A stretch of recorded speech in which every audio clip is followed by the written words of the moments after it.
Welcome to another episode of Big Girls Float Better. It's your boy the Cheshire Cat, because I want you to smile like that. Today we're going to have some BBW dating tips. Make your date go smoother, be more calmer, and have a wonderful time.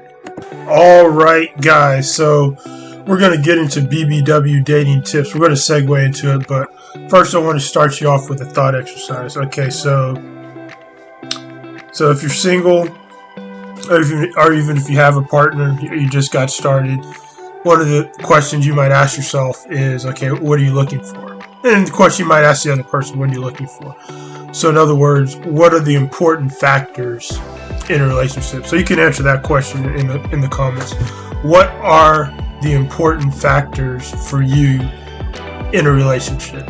So for me, I do like a lady to be attractive physically and emotionally.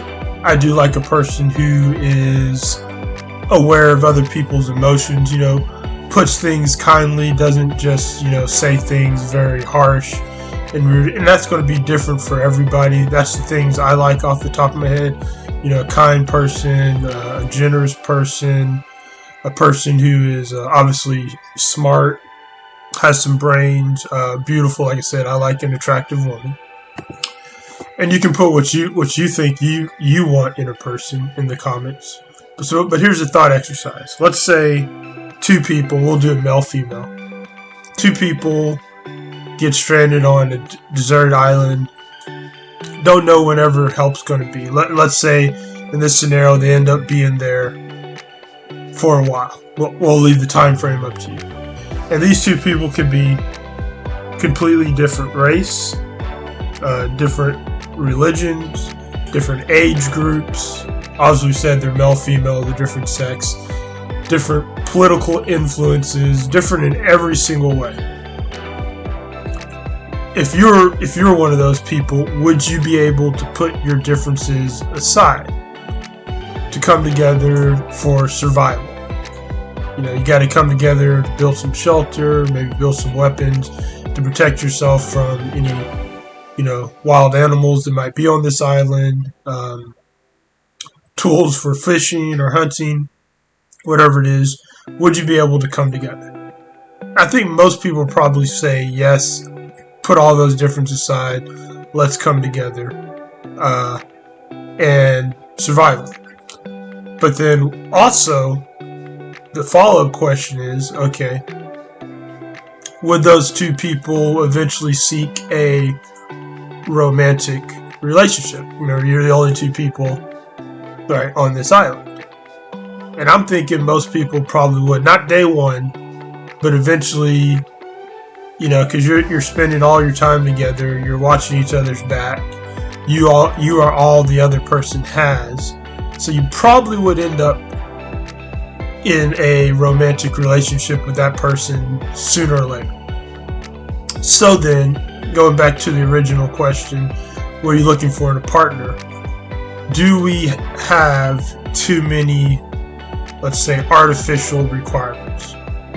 And in general, you're supposed to want what you want because you're supposed to dig deep in your heart and, have your heart's desire because this is your life partner. So obviously you want those things that some people might say, that's too much. So one thing I mentioned was different religions. So I don't think it's always been the case that people of, different religions might be opposed. Oh, I don't want somebody of that religion. I want somebody of this religion. And I get it. You want more things to share with the person. So you want to share your faith. You want to share activities. You want to raise your family. You both want to be inspired by what you believe. So not calling it artificial, but when we're in survival mode, we tend to put aside those differences quickly because, in essence, we need that person, okay? In other words, those other activities, what we believe, religiously, spiritually, politically, economically, how you should spend your money, what's the most priority. We put all those things aside because, when the need grows great, it's like, okay, I need that person. But when we're in a more developed nation and we have all these amenities, then we come up with some things that maybe we didn't need or we didn't want. I want a girl with, long hair, green eyes, whatever. So just something to think about.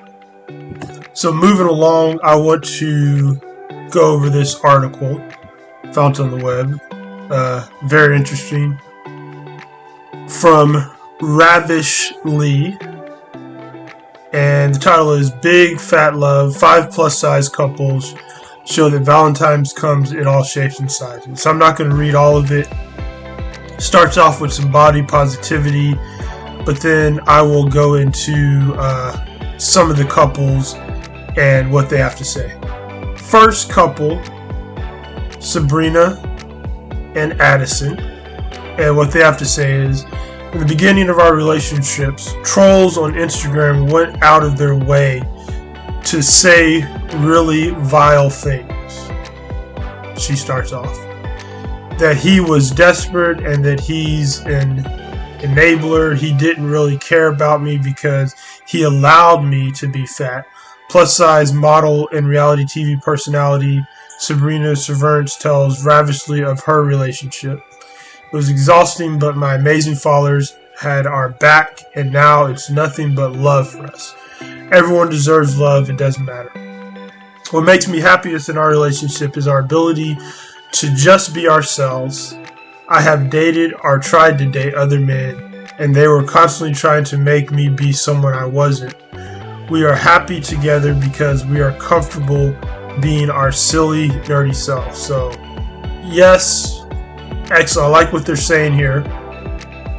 They are allowed to be themselves. So that's one thing you definitely want to have in a relationship is you can be yourself. I think oftentimes it said, let your hair down, or just be open, be honest without judgment. You need those moments where you can just say what you want to say, and the other person isn't trying to correct you, and definitely in the long run, not trying to change you. That's one thing. I think we're still all working on in this world is not trying to change the other person, just let them be.